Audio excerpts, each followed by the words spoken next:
The old industry of America is redefined in broken warehouse state, poor, occupied landscapes that grow untreated like aquatic sewage pools and groundware, wealthy suburban complexes and cities feeding on fine metals, precarious trinkets and wine, futile discarding of materials and exciting things used and once desired, old glory for the ability to execute a random, fleeting desire for the amusement of culture and confusement of its qualities, mad normalities, ideals of buying and selling, wasteful lifestyles to sustain a population in growth and crashing market bred by obsoletism, in which products are designed to be redesigned, consumed and reconsumed, so that the people may be inclined to abandon the old in a wasteful disownment of material property, in order to buy the new, up-to-date things they don't need with money they don't have, in order to impress others who don't care.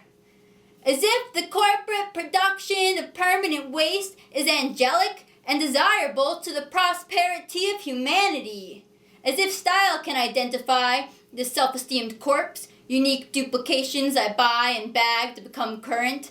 As if time can be described by style, or anything but warfare and imperialistic business of the finest bombs put on the international market in return for comrades and social enhancements of the finest biology.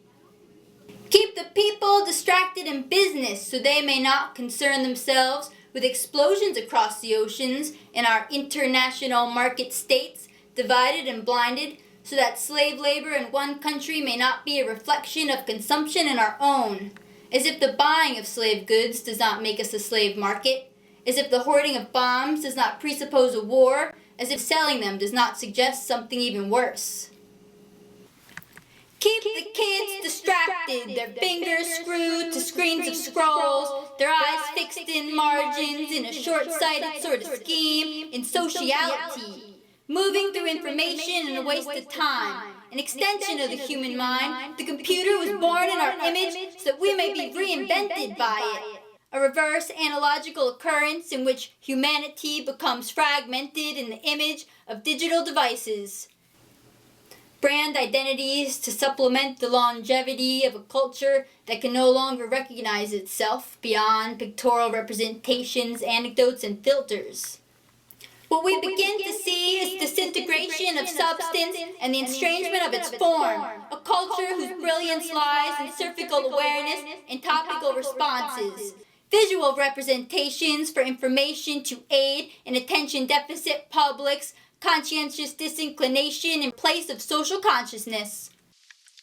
Fragmental modes for the fragmental people of the virtualized global humanity. Media implements itself like a fascist state, a symbol of capitalist empirical ban on social empowerment in the public spectacle of patriotic oblivion.